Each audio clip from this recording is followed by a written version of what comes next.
Hey everyone, Assalamualaikum. Welcome to my channel, and today I'm going to tell you 10 crazy tips and tricks for the job interviews जो कि आपके लिए बहुत helpful होंगी। If you are a beginner और आपको interviews के बारे में कुछ आइडिया नहीं है और आप जॉब इंटरव्यूज़ के लिए जाना चाह रहे हैं, तो इन 10 बेसिक टिप्स को फॉलो करते हुए आप इजीली किसी भी इंटरव्यू को पास कर सकते हैं। तो बिना वक्त ज़ाया किए हम चलते हैं अपने फर्स्ट स्टेप की तरफ, जो कि है dress to impress. So girlies, as we all know, dressing matters a lot for everybody. So जब भी आप जॉब इंटरव्यू के लिए जाएँ, मैं ये पर्सनली प्रेफर करूँगी कि आप या तो गाउन पहन कर जाएं या ऐसी ड्रेसिंग करें जिसमें आपकी लुक एलिगेंट लगे। छोटा सा डिसेंट सा हैंडबैग अपने साथ रखें और लाजमी स्नीकर्स या जॉगर्स पहन कर जाएं। हील्स अवॉइड करें। Heel is a big no no for the job interviews. Wrist watch अगर आप रेगुलर पहनते हैं तो ज़रूर पहन कर जाएं, अदरवाइज इसकी बिल्कुल ज़रूरत नहीं है, ये आपको अनकम्फर्टेबल कर देगी। Step 2 is spoken English. आपकी इंग्लिश इतनी अच्छी ज़रूर होनी चाहिए कि आप greetings and good byes English में अच्छे से कर सकें। कॉन्फिडेंस के साथ बोलें और इंग्लिश बोलते हुए बिल्कुल हेजिटेट मत करें। ड्यूरिंग ग्रीटिंग हैंडशेक्स अवॉइड करें। Hi, how are you, I am fine, इस किस्म के वर्ड्स यूज़ मत करें।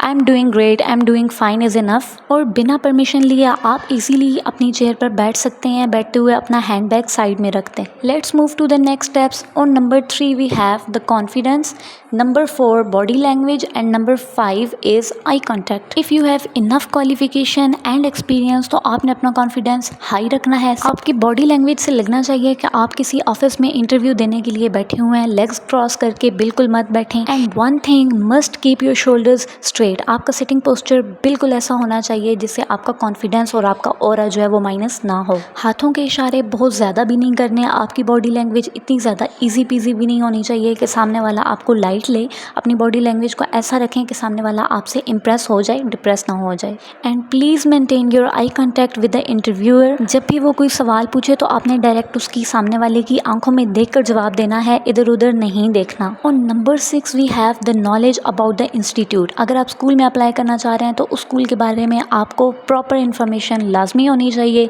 किसी भी इंस्टीट्यूट में अप्लाई करने से पहले उसका बैकग्राउंड लाजमी जान लें, उनका पे पैकेज, उनकी कमांड्स किन सब्जेक्ट्स पर हैं, वो क्या चाह रहे हैं आपसे। आपको ये सारी चीज़ें लाजमी पता होनी चाहिए, क्योंकि most of the time interviewer जो है वो ये भी पूछ लेता है कि आप क्या बता सकते हैं कि हमारे स्कूल के की एरियाज़ कौन से हैं। बिकॉज ऑफकोर्स इंटरव्यूअर ये बात ज़रूर जानना चाहेगा कि आप उस इदारे में अप्लाई क्यों करना चाह रहे हैं। आपने वहाँ पर कौन सी ऐसी चीज़ देखी है जिसको देखकर आपको लगता है कि आप खुद को अपग्रेड करना चाहते हैं।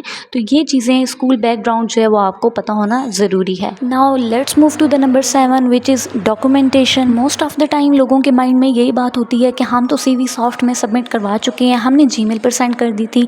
लेकिन ड्यूरिंग इंटरव्यू अगर वो शख्स सामने वाला आपसे कह देता है कि क्या आपके पास हॉट फॉर्म में CV है, देन आपके पास वो लाजमी मौजूद होनी चाहिए। अपने डॉक्यूमेंट्स प्रॉपर लेकर जाएं, जिसमें आपका एक्सपीरियंस सर्टिफिकेट होना चाहिए, आपकी क्वालिफिकेशन वाइज डिग्री भी मौजूद होनी चाहिए। आपने जो भी कोर्स किया हुआ है, डिप्लोमा किया हुआ है, उसको लाजमी CV में मेंशन करें। वो सर्टिफिकेट्स लाजमी लेकर जाएं। प्लीज़ अपनी डिग्रीज़, अपनी क्वालिफिकेशन और एक्सपीरियंस को शो ऑफ कराने से बिल्कुल हेजिटेट मत करें। अपने से रिलेटेड, अपनी क्वालिफिकेशन से रिलेटेड माइनर से माइनर डिटेलिंग भी अपनी CV में लाजमी ऐड करें, क्योंकि यही पॉजिटिव इम्पैक्ट जाता है। जो शख्स इंटरव्यू ले रहा होता है वो इसी रिकॉर्ड को देखते हुए ही आपको जॉब देगा। On number 8 we have command on subject and number 9 is quick response. You can say pin point answers. Keep this thing in your mind. अगर आपको अपना काम आता है तो कोई शख्स आपका कुछ नहीं बिगाड़ सकता, लेकिन अगर आपको अपना काम नहीं आता, उस चीज़ पर आपकी कमांड नहीं है, देन आपको हार्ड वर्क करने की बहुत ज़रूरत है। So keep this thing in your mind. आप जब भी किसी इंटरव्यू के लिए जाएँ तो मेक श्योर करें कि आपकी अपने सब्जेक्ट के ऊपर बिल्कुल प्रॉपर कमांड होनी चाहिए।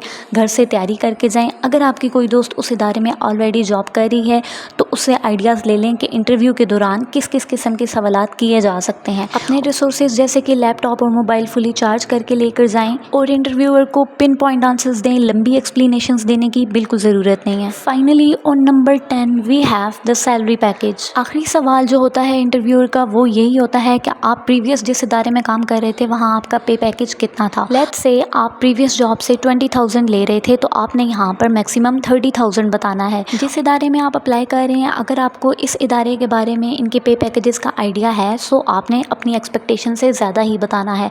अगर आपको पता है कि ये टीचर्स को 50,000 तक पे करते हैं तो आपने 60,000 फॉर्म के ऊपर लिखना है, या जब उनको बताएंगे तो आपने 60,000 ही बताना है। आपकी वर्ड्स देखते हुए इदारा आपको उतना पे ज़रूर करेगा जिसके आप लायक हैं। तो सैलरी के बारे में डिस्कस करते हुए बिल्कुल हेजिटेट मत करें। These tips and tricks will definitely help you a lot. Good luck for the next interview and subscribe my channel.